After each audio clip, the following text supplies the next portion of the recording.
Hey everybody, welcome back to the Shelter Hole. Today we are very, very honored to have a special guest. We've got Shelby in the Shelter Hole today. Hello.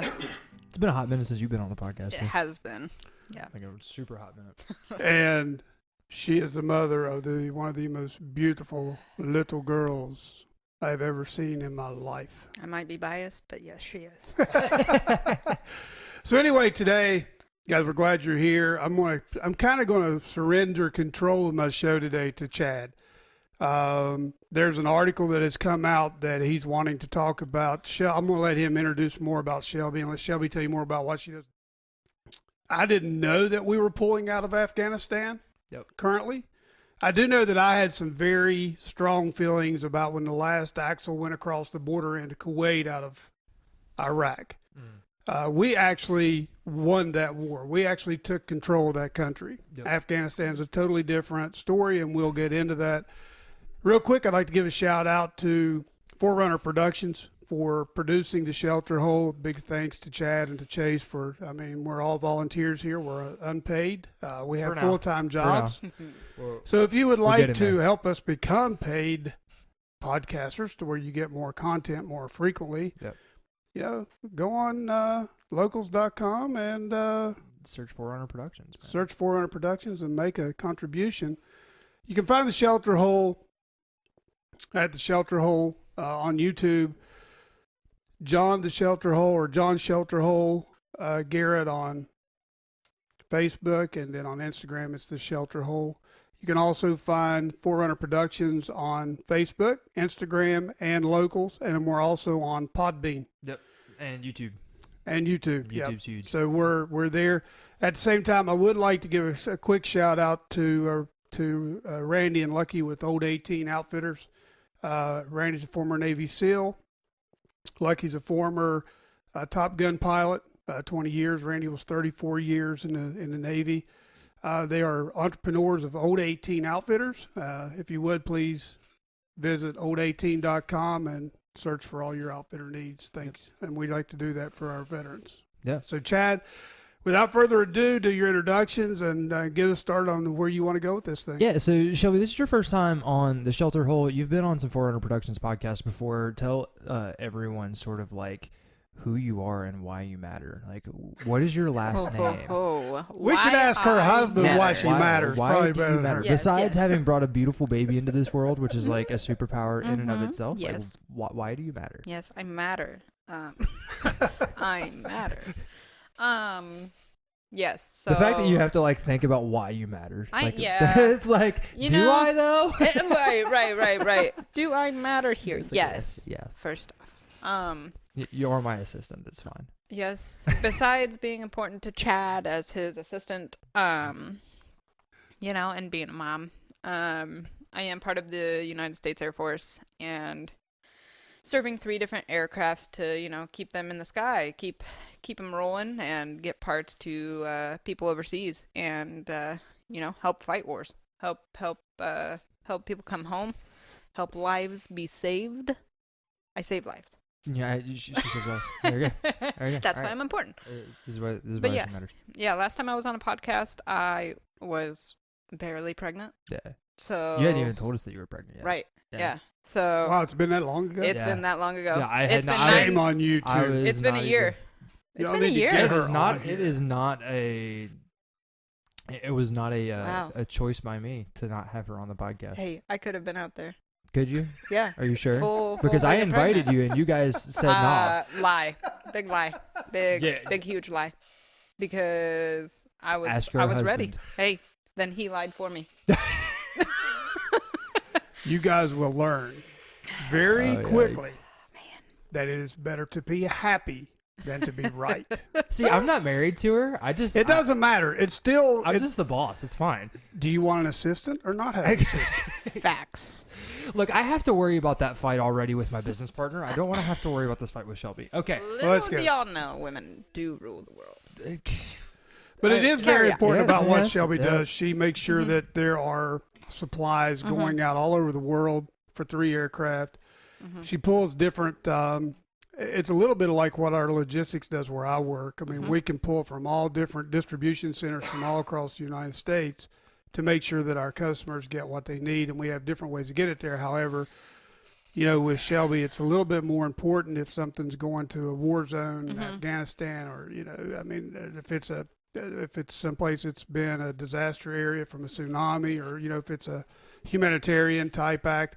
So it's awesome. But anyway, I was 10 years in the Navy, but thank you both for what you all do. Yeah. I mean, all the veterans for what they do and for their service. You don't have to be being shot at with bullets flying by you to be significant in our armed forces. Yeah. Right. This article is actually a little bit bittersweet for me. The fact that we're pulling out of Afghanistan, because I've served aircrafts in Afghanistan for 3 years now. Like I've been over aircrafts in Afghanistan, you know, making sure they have parts, making sure we can bring men home. And so, you know, this article, this conversation is going to be a little tough. Yeah. So I actually have two articles that we're going to get into, and the first one is really just like what's happening. When was the decision made? Who's it made by? What's the impact of it? We're going to talk about it a little bit, and then there's another article that I find really interesting from the Wall Street Journal. So this first article, without further ado, we're going to jump into this. Audience, this is sort of self-indulgent for me. This is something that I've been wanting to talk about, so I hope that you guys get something out of this. If you don't, that's fine. We're going to have a great time anyway. I must add a disclaimer before you go any further. Okay. If this podcast gets published, then everybody knows that we were still alive after using an article from the New York Post. It's actually, I found one from the Guardian. So the New York Times, New York Post is good. I like the New York Times. New York Post. The New York Times. Your mother could come. You know how Christ went in and turned over the tables in the temple? That's your mom. Yeah. Yeah, she could be out here overturning the tables in the shelter hole. Which is exactly why I took an extra 10 minutes to find a version of this article that was not by the Washington Post or the New York Times. I would rather not that I don't like being well read, but I would also rather not have the wrath of the woman that actually runs the studio space. Yes. Enter in and become the avatar of destruction. So here we go. This is as reported by The Guardian. I'm trying to figure out who wrote it really fast. I do not see a signature on it presently. So we're going to go with just The Guardian. This is as reported by The Guardian. Biden to withdraw U.S. troops from Afghanistan by September 11th. Joe Biden will withdraw all remaining U.S. troops from Afghanistan by September 11th, the 20th anniversary of the al-Qaeda terrorist attack on New York and Washington, a senior administration official has confirmed. The president is expecting to make a formal announcement on Wednesday. There are currently about 2,500 U.S. troops in the country serving alongside 7,000 other foreign troops as part of a NATO coalition. Most, if not all, NATO allies are likely to withdraw in coordination with the U.S. We will remain in lockstep with them as we undergo this operation. We went in together, adjusted together, and now we will prepare to leave together, a U.S. official said. This U.S. official is not named. The drawdown of the U.S. troops will begin by 1 May. The withdrawal deadline, the Trump administration agreed with the Taliban last year, will be completed by the 9/11 anniversary. We went to Afghanistan to deliver justice to those who attacked us on September 11th and to disrupt terrorists seeking to use Afghanistan as a safe haven to attack, a senior administration official said. We believe we achieved that objective some years ago. We judge the threat against the homeland now emanating from Afghanistan to be at a level that we can address it without a persistent military footprint in the country and without remaining at war with the Taliban. The only remaining U.S. military presence after September 11th this year will be security for the U.S. Embassy, a task normally carried out by Marines. The Biden administration has said it will negotiate with the Afghan government over the precise security arrangements for the diplomatic mission in Kabul. About 800,000 U.S. soldiers and other military personnel have served at least once in Afghanistan since the United States invasion in 2001, launched in the wake of the September 11th attacks.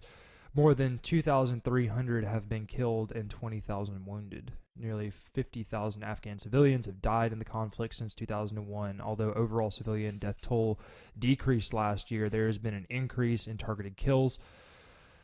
The number of women killed in 2020 rose last year, and according to the UN, 65 journalists, media professionals, and human rights defenders were killed between January 1st, 2018 and 31 January 2021.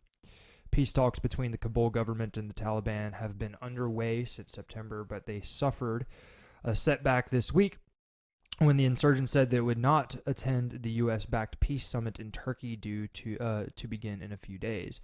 A Taliban spokesperson, Mohammed Naeem, I believe I'm saying that right, it's spelled Naeem, tweeted on Tuesday that the Taliban would not take part in any such conference until all foreign forces completely withdraw from our homeland. Fawzia Kufi, an Afghanistan politician, I'm sorry if I butchered these names, an Afghan politician and women's rights activist said on Twitter, "No war will end with war. The next few months should be used to reach peace. The Taliban wanted a U.S. exit. They got it. What we want now from the Taliban is peace and life and dignity and harmony." The U.S. military orthodoxy until recently has been that any withdrawal from Afghanistan would have to be conditions-based, meaning it was dependent on the security situation and the threat posed to the Taliban to the democratic and social gains from the past 20 years. The U.S. official briefing reporters on the decision said the president has judged the conditions-based approach, which has been the approach of the past 2 decades, is a recipe for staying in Afghanistan forever. Biden pledged to continue the withdrawal from Afghanistan in his presidential campaign. Interviewed during the campaign on CBS program Face the Nation, Biden was asked if he would feel any responsibility if Afghan human rights, particularly of women, were harmed as a result of the withdrawal. "Do I bear responsibility?" "Zero responsibility," Biden replied. "The responsibility I have is to protect America's national self-interests and not put our women and men in harm's way to try and solve every single problem in the world by use of force. The administration says it will keep sufficient forces in the region to react to al-Qaeda if other terrorist groups reestablish training camps inside Afghanistan, but the dispersal of the terrorist threat meant it no longer made sense to keep a permanent force in the country. This is not 2001, it is 2021, senior officials said, and in 2021, the terrorist threat that we face is real and it emanates from a number of countries, indeed a number of continents, from Yemen, from Syria, from Somalia, and from other parts of Africa, and we have to focus on those aspects of a dispersed and distributed terrorist threat. Britain has about 750 troops in Afghanistan in non-combat roles, and while no final decision has been made as to what will happen to them, senior defense sources recently indicated that the UK is likely to largely withdraw in parallel with the US. If they go, we'll all have to go. That's the reality of it, one British source said. Okay. I said that last part in there. I read all the way through that. That's not the end of the article, but that's where I want to stop, because the next article that I'm going to read sort of piggybacks on that last little bit. However, before we get into that, I want to go around the table and get initial thoughts on this. So it's very obvious that the Afghanistan withdrawal was a big Trump thing in the past year and a half, sort of overlaid by COVID and everything else. It was delayed pretty significantly, but the promise was that we would have everyone out. Trump originally said by May of this year. Biden has extended that deadline to 9/11 of this year, sort of as a commemorative point. What do we think? It's a lot going on here. Yeah, I think my thoughts are kind of short and sweet at this point. Do I think we're gonna stay out of Afghanistan long term? No, I don't. Just reading that, I think that we are gonna pull out, and I have a little bit of doubt that something's not gonna go wrong. Yeah. Crap's not gonna hit the fan again. I think that crap's gonna hit the fan. I think that we're gonna end up back in at some point relatively soon from the complete pullout. I don't know. I'm a little nervous for that. So, Rich, your son, has done multiple tours in Afghanistan. 2 tours in Afghanistan, 1 in Iraq. And I've done memorial push-ups for guys that were lost in Afghanistan. Right. Like I've been a part of that culture. This is both a boon and a joy, and it's also a sting. But for someone that served in the build up to what could have stopped all of this in the first place, right? So not many people know this, but we had an opportunity to get bin Laden before bin Laden did anything, and in the 90s. And because they didn't want to send in a specific, because there was more than once we could have got him. President Clinton didn't want to send in a specific, in this specific instance, President Clinton didn't want to send in a strike team, and so he sent Tomahawk missiles instead, thinking that he was going to save, it was a better risk assessment. And it turns out that we missed. And we missed because we didn't have eyes on. It's one thing for guys to sign up and be like, hey, I am willing to give my life. Let me go and do this thing. And then for you to deny them and be like, no, it's too big of a risk. Like, well, then why did I sign my name on the dotted line? Exactly. I have to be very careful here because I know things that I shouldn't know. And so I have to be real careful. That's why if you see me sitting here staring at the ceiling, it's because my brain is really trying to filter. You know how you see some of these reports and half of it is blacked out? Yeah. That's what I'm trying. Okay, what do I black out in my mind? When I was at SBU 20, I had a top secret clearance. I had to because of who I worked with. Yep. Whenever I went to pull my shore duty when I left SBU 20 was when Desert Shield hit. And so I got out right before Desert Storm hit. Excuse me.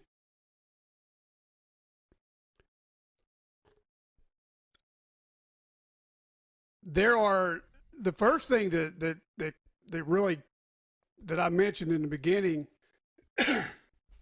sinuses, I'm sorry guys. Mine are bothering me today too. It's welcome to the South. So I'm just gonna take off. So here's the deal. I got very upset when the last axle rolled across the Kuwaiti border. To me, every life that had been lost up to that point in Iraq was in vain. Because we actually won that. We took that country over. We had control of that country. We could have refitted all their oil wells. We could have got all that reflowing again. We could have. I wish they'd have put up a couple of McDonald's, some Walmarts, a couple of Targets. Introduced real capitalism. Hello. And believe it or not, we still have 10 to 20,000 troops in Iraq. They went back. We had to. Afghanistan is a totally different bear. Totally different bear. It's a different landscape, man. It's not just you don't know who you're fighting. Yeah. I mean, everybody up and down the road is carrying an AK-47. Every one of them run up down the road. They're all wearing the same thing. They don't wear uniforms or anything to signify who they're fighting with or who they're fighting for. When you'd go into those villages to try to negotiate with the elder, you don't know if he's a Taliban leader. You think you do because we all have intelligence in those areas. So it's a war I just don't see us being able. Society today will not allow us to win the war in Afghanistan.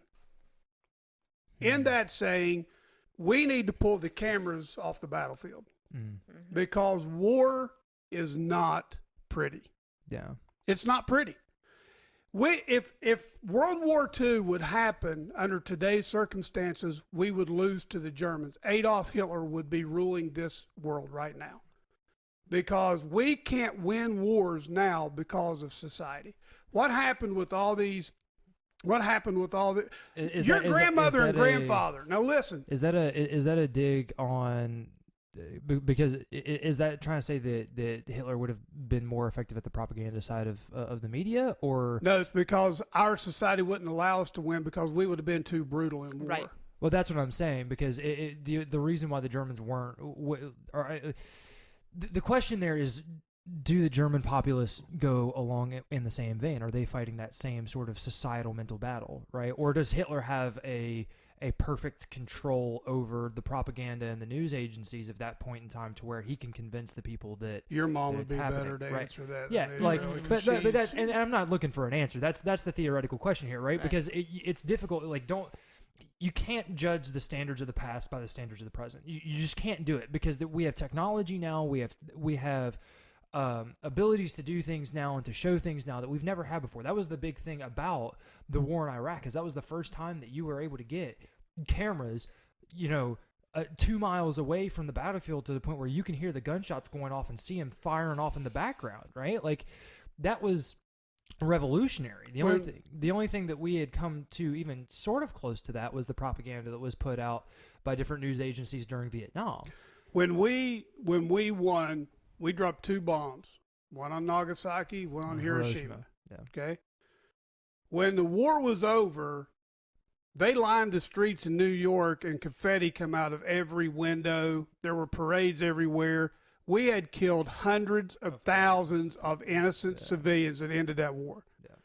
We should have opened our eyes with what was done to our men and women who came back from Vietnam. Yeah. Because if they would have had those same cameras, those same journalists on the ground in World War II, the confetti wouldn't have been flying. They would have been spit on even worse when they come back. Even today, the men that were a part of the Manhattan Project are still lauded by the institutions as heroes, and yet those few men, by ratio's perspective, are responsible for more deaths than any individual that was spat on whenever they came off the bus from Vietnam. Right? When you think about it, a few men created technology that was able to literally obliterate entire cities. 10, 15 men were able to do that. I don't know if you remember this or not.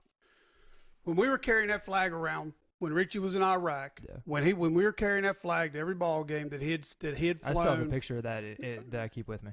That he had flown over that airfield that they had taken over. Yep. We were sending care packages over to all of them, and we asked him, "What do you want us to send you for the kids?" He said, "Soccer balls." And we're like, "What?" Yeah. He said, "Send soccer balls." He said, "If you send candy, they have to get too close to us. But if he said, deflate them, send us the soccer balls, send us a pump, we'll pump them up, but we can throw those balls to the kids and keep them away from our trucks." You know why? So the reason why they do the soccer ball thing is because they're, even since Vietnam and before, they would use kids as suicide bombers. And there's a great scene in a book called Fallen Angels. Not a great scene. It's a really, really terrible scene, actually. A very sad scene. But one of the side characters that you get to know very, very well, develops an attachment to this young boy in this village that they've passed through a couple times and liberated a couple times. And the boy didn't have a mom, so the kid was being looked after by this guy, and they build a very brotherly, sort of big brother, little brother relationship. And the guy gives the kid back over to the mom, and then the mom holds the kid, and the guy's crying because he doesn't want to let the kid go. And then all of a sudden, the kid comes running back to him, and he stops, and he bends down, and he gets the kid. Boom. The kid and the soldier both get blown up because the mom was a part of the other side and gave the kid a grenade, and the kid went running back into the guy's arms, and they both exploded. And in American Sniper, you see a very similar thing to this, where he's in a building looking at Overwatch, and he's like, "Don't do it, kid. Don't do it. Don't do it." And the mom gives the kid a grenade, and the kid starts running towards the forces, and is forced to put him down. And, like, it happens. And so that's the reason why the soccer ball, you got to keep them away, because the kids will be strapped with IEDs, and not only are you putting the kid's life in danger by letting them get too close, but you're putting your team's life in danger by letting them get too close. When Uncle Gene came back from World War II, it's your papa's uncle.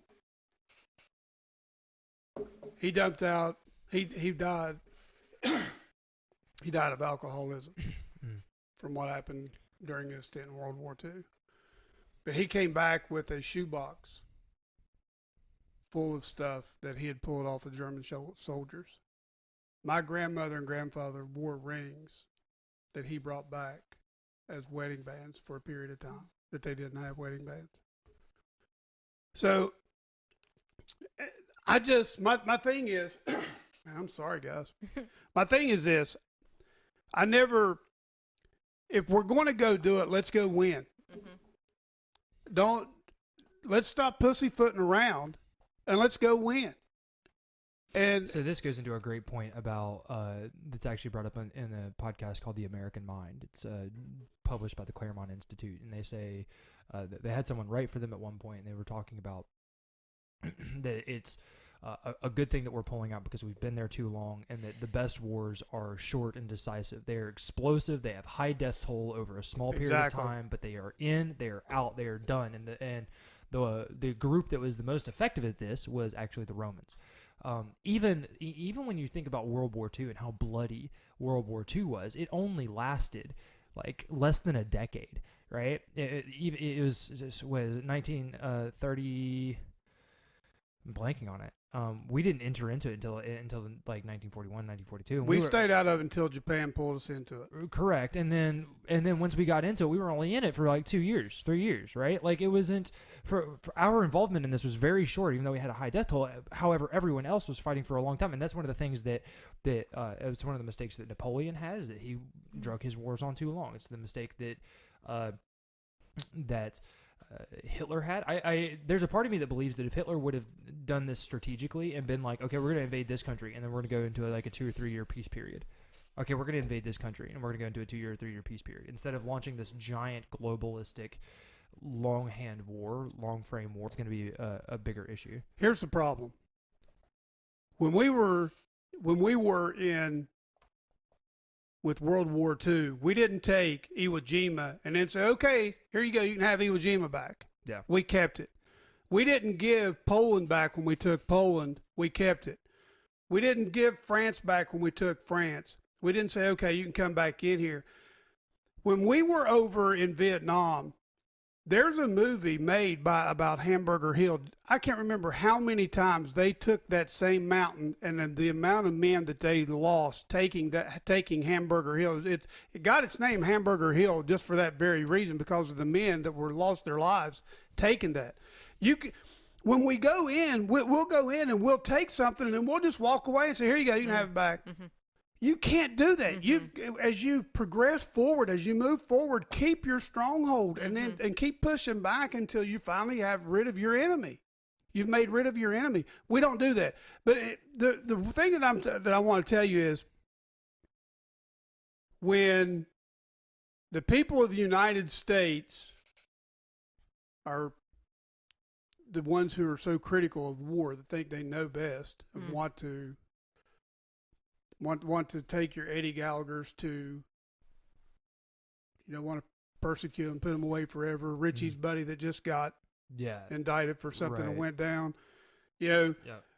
But at the same time, they'll do that to our people. But you never hear them speak out against anything against the war crimes of a different culture. Yeah. When you're in suppressing fire from a 4-story building. Fire's coming at you from everywhere. Right. You're on the radio with an aircraft, and you don't. You're seconds away from saying cleared hot, and the next thing you know, everybody's screaming abort because they've just brought a bunch of women and children out on top of on the roof. Yeah. That's scary stuff, man. Yeah. Mm-hmm. But here's what I'll tell you. Wars demand great sacrifice. Yeah. Mm-hmm.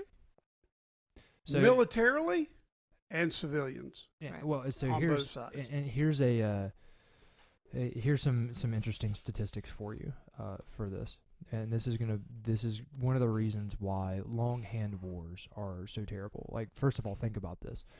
There are people that fought in Afghanistan that now have their children serving in the same battlefield as they did. Exactly. That should never happen. No. First and foremost, that should never happen. The battlefields of your father should not be the battlefields of you. Now, the second thing that I'll bring up is that I'm going to give you some statistics here as far as the estimated direct war deaths, right? So these are combat-related, fire-related deaths for United States military and United States DoD civilians. In Afghanistan, there were 2,442 deaths to date in the war in Afghanistan for military members and 6 U.S. DoD civilians that have died due to some type of direct military conflict over there. Now I'm going to give you another statistic. So in 20 years, we've lost a little less than 2,500 members. Since 2001, more than 114,000 veterans have died due to suicide. Richie's got a bunch of buddies. You think of that. It is almost 50 times the number of people have died. Almost like that statistic to me is insane. So you send these people over there. They fight, and most of them, the vast majority of them, get to come home to the place that should be safe, and they end up taking their own life because they don't know how to deal with the things that they did over there, and there being no reconciliation. There is no victory. There is nothing that they can say that they can be proud of for having done over there because there is no victory. There's nothing left for them to hold on to and say, yes, my sacrifice, my time over there, my deeds over there were worth it. That is disgusting. Randy told me, he said, Johnny said, a lot of what guys deal with when they come home, it's not what they did that they had to do. It's what they did that they didn't have to do. Yeah. Mm-hmm. He said it's what a lot of them struggle with. But the way that you are able to deal with that type of thing is the understanding that there's some element of reconciliation, right? Like when it comes to stuff like that, I honestly believe that it comes to some element of self-forgiveness that you have to have. And the only way that you can forgive yourself for doing something or having made a mistake is if there's an element of reconciliation, being like, but the other things that I did were worth it. If there's no value in the other things that you did that you had to do, how can you possibly forgive yourself for the things that you didn't have to do? Well, I mean, he was listen, Randy is one of the big proponents and supporters that does everything he can, him and Lucky, to support military veterans who've come out of war zones that are dealing with PTSD, that are struggling. And if you look at the organizations that are very active in helping those individuals, it's people who actually served. It's veterans helping veterans. People who understand where they've been. Some of them have even gone on to get their counseling degrees, where they've brought counselors in to help them. And Marcus Luttrell, with what he does there in Texas, he doesn't just bring the veteran in. He brings in the family. He brings the wife in. If they've got kids, they can come in too. They actually have giraffes on their farm down there. Did you know? That's so random. Yeah, they do. Why? They have Okay. Hey, have you ever looked at a giraffe and not smiled, I though? just think your husband's like, I'm a giraffe. Anyway. Have you fed the giraffes this morning? Well, there's this old Vine, right? This showing my age now. Back when I was in high school, there was an app called Vine. It was like the TikTok back then. And it's the OG TikTok. And there's this couple on a ski slope, and they'll be like, all right. say Colorado. And there's this dude that comes screaming past in a giraffe costume. He's like, I'm a giraffe. And you don't see him but for like 0.5 seconds. Yeah, and he goes, I'm a giraffe. If you don't pause it, you don't realize It's that hilarious. he's wearing a giraffe I'm a costume. giraffe. So I'm not going to give the veteran's name Sure. without his permission. But there was a veteran who I talked to a while back. Retired from the military, went to work for the government. When he got there, it was a year or so, maybe 6 months after he had separated from active duty. I don't know what's going on with me today. Just keep going. My active duty, or with his active duty, he had just separated. And he had an anxiety attack. Mm-hmm. You guys will, I know that you want to get out of the service. And listen, it's not, and there's nothing wrong with that. I did. After I got out, I wish I had stayed. Yeah. because there's something about the people that you meet and what you do that when you don't have that anymore, you miss it. There's a camaraderie there that you just don't find on the civilian side of things. And I guess that's why I seek out some of these guys now that I'm still friends with Brian Wise, who I served with. I actually roomed with him while I was stationed at the Naval Hospital in Bethesda. We shared an apartment together because your mom and your brother were at WVU. Mm-hmm. David Porter was I'll think of it in a minute. On board the Shasta, quartermaster on board the Shasta. Now, the quartermasters are the navigational guys. Right. He and his wife at the time lived in the same apartment complex that your mom and I did. Now, this was back in 1983. We still talk today. I'm friends with him, and we talk all the time. I was trying to get you connected with him to visit while you were in San Antonio. Yeah with Randy. I mean, it's so you see these reunions, but there's something about when you leave. I got used to changing jobs every 4 years. Mm-hmm. So for me to stay in a job longer than 4 or 5 years, it was tough because I'm ready to move on to the next thing. I mean, it wasn't that I was a quitter. Yeah. I was just ready to move on to the next thing. That's what I was used to. Yep. 10 years of that, or even less. So my heart goes out. I have never been in a war zone. I have prepared and trained for it if it ever happened, but I've never been there. So I can't speak for Richie, for Randy, for Mike Ritland, for the Sean Ryans. I can't speak for those guys. Yeah. You don't know what it's like till you're in it. It's like Richie. It's Chad's older brother. It's so funny. Michelle will get on him every now and then, and he needs to be gotten on too. But his favorite line is, Michelle, nobody's shooting at you. Yeah. And think about that, man. That's very true. Nobody. Your mom uses that on me now because I'll come home, see me. She said, "John, did anybody shoot at you today?" I'm like, "Well, I did drive down Beatty's Ford Road. I did take a chance. I took a wrong turn, and Beatty's Ford is not nearly as bad though, as it used to be. That I tell you what, when there's been it used to be a really big gang presence out in that part of Charlotte. Okay, before we wrap this up, we're gonna do some. I'm gonna read this last article from the Wall Street Journal. It tacks on a little bit to what we were talking about with NATO and there being some people that are pulling through. We'll share our thoughts about this quickly, and then we'll go from there.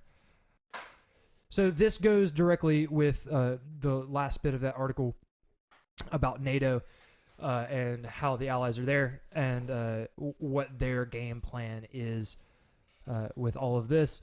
The title of this article from the Wall Street Journal is European allies ask U.S. to slow Afghanistan withdrawal, officials say.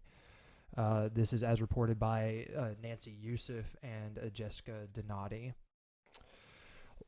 Washington, European allies are pushing the U.S. to delay its withdrawal from Afghanistan, which the U.S. officials have suggested could be complete as early as July 4th to give NATO allies more time and support, to leave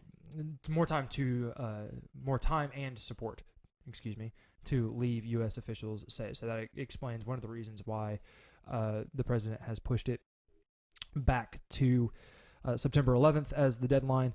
In response, U.S. officials said that their departure could be delayed by 2 weeks or longer to accommodate the allies' request. President Biden last month ordered complete pullout by September 11th. Okay, so there's a range here that we could be done by, although military officials have said they could complete the withdrawal by the summer. And another complication, Turkey, which for years has secured the airport in Kabul, has told the U.S. and North Atlantic Treaty Organization, NATO, that its troops may leave as well, the officials say.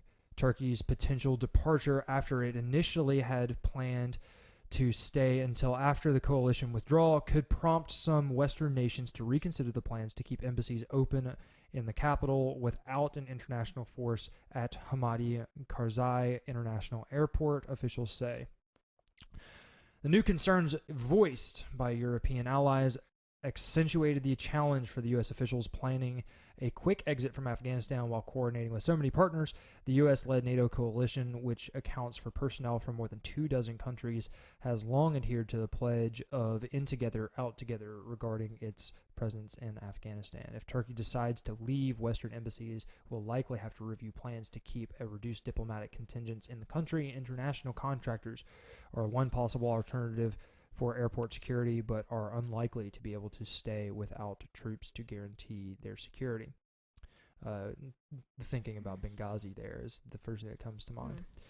In addition, the U.S. promised the Taliban, as part of the peace deal signed last year, to withdraw all contractors as well as troops. So the Taliban wants autonomous power back in Afghanistan, which for anyone with half a brain, you can tell that's a terrible idea.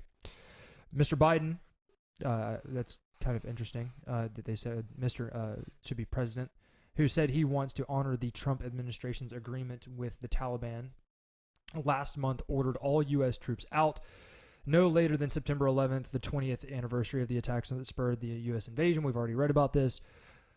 Moving on down a little bit, we have a target date of early July, but we know there are many factors that affect the timeline. One U.S. official explained, we are going to support our European allies in their in their deliberate withdrawal. A NATO official, a little bit farther down again, a NATO official said the withdrawal would be orderly, coordinated, and deliberate. The safety of our troops will be a top priority every step of the way, and we are taking all necessary measures to keep our personnel from harm, the official said. We plan to have our withdrawal completed within the next few months. The German, Italian, and UK embassies in Washington didn't respond to a request for comment. The Turkish embassy in Washington didn't immediately respond to a request for comment. So, long story short, NATO is asking us to slow down, which is an interesting premise. So, first of all, I want to briefly state that I absolutely despise the optics of putting our final withdrawal date on September 11th. It's such a gimmick to me. I think that I understand the fairy tale-ness behind it of a terrible thing happened on this day, and we want to make a great thing happen on this day. But I think that that's a spit in the face of those that have lost their lives over there, as well as a spit in the face of the soldiers that have committed suicide, because it is not a celebration of victory. We have not won in Afghanistan. We did some great things, but we did not complete the mission. The Taliban still have foothold, and they will always be there, as well as the fact that and there's one last piece that I want to ask about this, but I'll let you guys give your thoughts on this particular article first. I have to gather my thoughts on it. I agree with the whole pulling out on like 9/11 on that date. Yeah. I think it is super gimmicky. The thought in my mind was it's kind of cheesy for us to do that. And I think, not that it like would happen, but I think that that's the perfect opportunity for something to happen on the date that we're supposed to be completely withdrawn from that country. I think that that's just the perfect time for possibly like, round two. Yeah, it's also making a powder cake. I also have a really specific issue with government and government officials for the sake of political optics, giving dates for when military movements are going to happen. Like, we learn all the time in the military about OPSEC, operational security, and knowing like when things are moving, when they're moving, why they're moving, how they're moving. I feel like number one is like, and it's like, don't give a date. Yeah, just like shut up about Shut it. up If you want to say that we're doing it, fine, but like, don't tell the enemy when. Right. Like, are you stupid? And it's like they tell us like don't put out like basically an itinerary. Yeah. Don't put our itinerary out. Don't tell where you're going. Don't tell what time your bus is going. Don't put on Facebook you're going to be away from home for 2 weeks in Jamaica. That's perfect opportunity for something to happen. And wait until you get home to share your pictures. Exactly. And I think that this is just a massive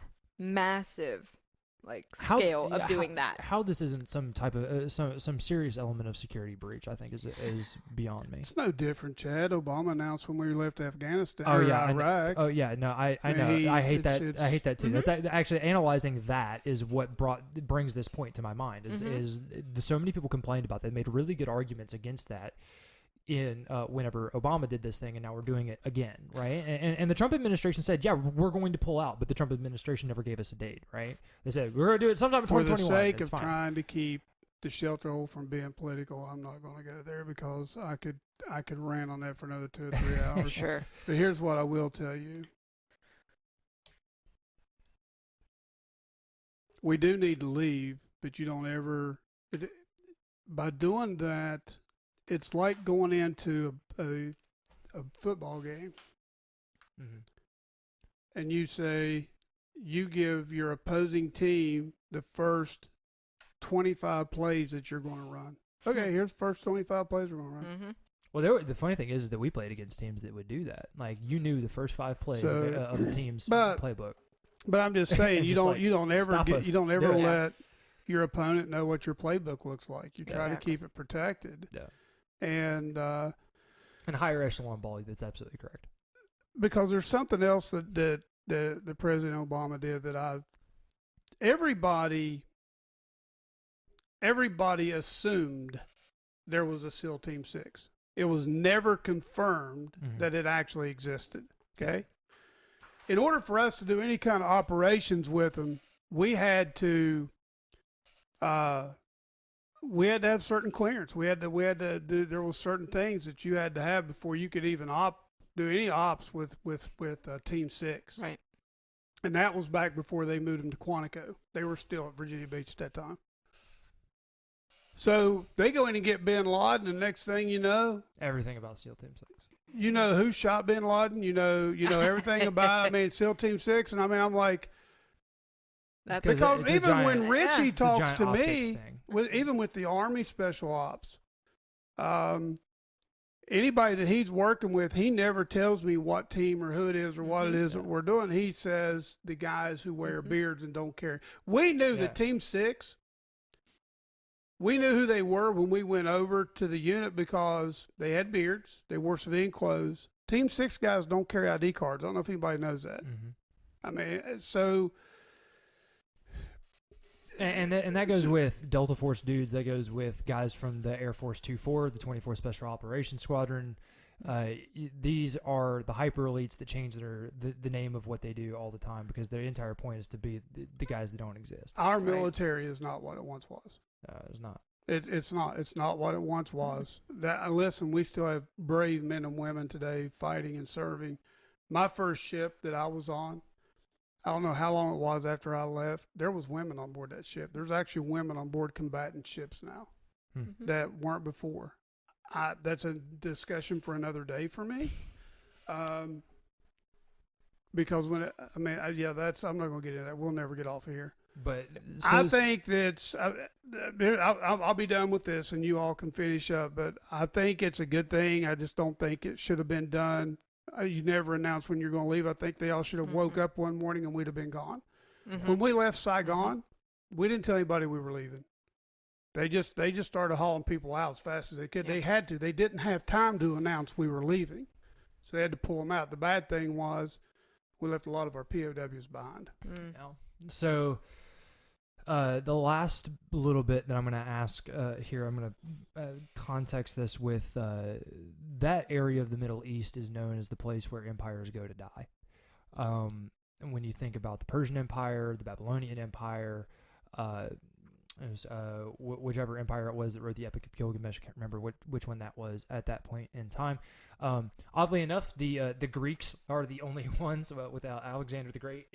Alexander the Great, whenever he was expanding into that area from Macedonia, he died in that same sort of area in warfare at an early age, actually, after doing many great things from a perspective of military conquest. So understanding that that is sort of the history of that area specifically, even in Afghanistan, and understanding that that still holds true today with what happened with the attempted USSR invasion of Afghanistan. Whenever the USSR was routed in Afghanistan, it was not much longer. It was a few months after that the USSR collapsed and the Soviet Union dispersed and sort of crumbled. Do you think that that is indicative of where we are headed today? Do you think that the United States is going to sort of follow suit in that? Is this a sign and symbol of the state of our union more so than the soporific address that we got from the president the other day? Do you think that is a sign that we have gone there, we have failed to achieve victory, as so many in the past have, and we are now pulling out? Do you think that we have a ticking time bomb with where we are at as a country? I'm going to leave that one to you guys.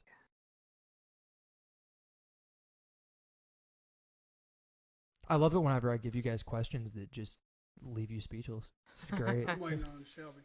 I'm kind of just waiting. I'm waiting on Shelby. If you're waiting on her and she's waiting on you, Here's then what we're I'll all do. waiting. Well, here's what I'll tell you. Yeah. It doesn't matter what's going to happen, Mm-hmm. because God's going to take care of it. We're not going to do anything to destroy this earth, because God says in His Word He's going to do it. But This land, this country was founded upon biblical, Christian Judeo principles. yeah, thousands of years of Judeo-Christian principles and philosophy. This is correct. So when you go back and read, even in the book that I'm reading about John Adams, I mean, the different our Constitution and our political system, our three branches, all that is set up by them studying other countries and their judicial systems and the way their governments were set up and ran. And that's how they came to the point of us having three branches and then having the Supreme Court and having the president. It was months that they debated on how to address the president. No. I mean, it was amazing. There's I a mean, point. I was like, There's are a you point. kidding me? You're wasting all this time, a brand new country, and this. It reminded me today of what the stuff that we get wrapped up in. Our people up there, I'm like, Nothing's really? changed. You're Yeah. going Yeah. you're Nothing's worried changed. about that when we got Right. men and women dying in Afghanistan? Or and at that's home. what you're worried about? At home with suicides. We Yeah. got veterans living on the street, and that's what you're worried about. So Yeah. it hasn't changed. It was the same way, and it's in that book. I mean, anybody can read it and read about it. I was like, I'm shocked. Yeah. Because Chad said in our last podcast, he said, I can't wait till you get further in that book and see why. I'm like, Yeah. I get mad and frustrated reading that book. I do, because I'm like, those people up there haven't learned a thing. And No, we're just no. doing the same. And yeah, so one of the things that I had to say, a good politician is a public servant, and no politicians are true public servants, at least not today. And the big issue that we run into is that if you're making a career out of politics, it means that you don't have any other practical skills, at which point I don't really want you in government, because at that point you don't have any you don't have any context or understanding of what the people that you're legislating for and representing actually want and desire and need. But that's a conversation for another Here's day. who I hate it for. Hannah, Yeah. Mm-hmm. My daughter. for you, No. for Shelby, for Chase, Kayla, Richie, Riley. Michelle, Kayla. That's right. That's who I hate it for. God is in control. Mm-hmm. He has blessed this country beyond measure. We feed thousands, hundreds of thousands of millions of people from this country around the world. There are, I have to believe, just like we discussed last night, I honestly believe there's more kids being taught in Christian and private schools and homeschool than there are in the public school system. So I have hope. Yeah, because of COVID, of all things. And, we are living in different times than whenever I was raised, when your papa was raised. when his grandfather was raised, and so forth and so on. And we are, if you want to say evolving, that's a way to put it. But at the same time, here's what I'll tell you. This country was founded on, like we said, Christian Judeo principles. And if we, the problem with this country, Pastor Terry Hagedorn used to say this at Calvary Baptist Church. People are going to miss heaven by 1.5 feet. Right here. They've got him here, but they don't have him here. And they're going to miss heaven by 1.5 feet. That's interesting. That's cool. This country, so those of you who are listening on Podbeam, I just held my hand between the top of my head and my chest. Great reason for you to go to YouTube and subscribe to the Shelter Hole. So he was the one that in Vietnam on his Kevlar helmet he had born once, die twice, born twice, die once. I finally got it right this time. He's a wonderful man, and he was a great mentor for me. I have to believe that my God is greater than anyone in Washington, D.C. Yeah. My God is omnipotent. Yeah. He's omnipresent. The devil can only be in one place at one time. Now, he has legions that goes out and works for him, but he himself can only be in one place at one time. I saw a thing on Facebook today, and I'll leave you with this. It said, part-time Christians are not as strong as full-time demons. No. As full-time devils. That is true. Shelby, thoughts, and then I'm gonna wrap this bad boy up. Man, final thoughts on this whole situation as a whole. Yeah, I think that we just need to get in, get it done, and get out. And I think we're getting out without getting it done. Very well said. And I think that very well said. Thank you. I think there's something to be said for having a force still staying in the country without being at war with the country. I think we're not necessarily keeping the peace, but we are ready for the other foot to drop. Yeah, ready for conflict. We're ready. And I think that, whether it's remaining on the U.S. Embassy and just, being prepared for the worst, or if we are just patrolling, kind of, so to speak, I think that would be the responsible thing to do for our country, for our people, for their people, to protect them. But I think that we have been focused on Afghanistan for a really, really, really long time. And there are other things happening in this world. Do I think that there are other things happening in our country? There's like hello, at home, even within the past 6 months. Yeah, it's crazy. I mean, even there's Nicaragua is in a freaking civil war right now. Yeah. Where and nobody knows. Yeah, nobody knows. Yeah. And so I'm like, if we're gonna go in and we're gonna go into Afghanistan. China just full on invaded Hong Kong, right? Right. Like they did a hostile political takeover of Hong Kong, and no one even blinked. So you know what, nothing. Maybe we're at a stalemate, almost. Maybe we could go in and win the war in Afghanistan. We could do it today. But I think that there's things that we need to accomplish. I think there's other I think that there's a deeper conversation there that we don't have time for today. So I, as sort of my final thoughts on all of this, there are two things that give me hope. First and foremost is that the Roman Empire at its height was roughly the size of the United States landmass wise, and it lasted for 450 years. We're about 200 or 800 years, and then there's 450 years of it was a republic, and the other part of it was an empire. I think that the United States has a long way to go. I think that this is going to be looked upon as a dark period in our history. I think that the war in Afghanistan is literally going to be viewed in the history books as a bigger botchment than Vietnam was. However, I don't think that this is going to cause the societal collapse like it did for Russia. However, even if it does, the other thing that gives me hope is that and I think that too many Christians get this wrong, is that though this country has given us amazing, immense opportunity and freedom to practice our religion, to talk about our religion, to grow in our faith, the Great Commission of the Bible is to go forth and proclaim the gospel, right? Not protect a version of statehood. So Sure. if the United States government completely collapses tomorrow and we all devolve into anarchy, my calling is still the same. Your calling is still the same. Your calling is still the same. We still have direction and purpose for our life, which is to go forth and proclaim the gospel. There is still reason for living. Now, life is going to get much harder, and it's not going to be as free or as prosperous.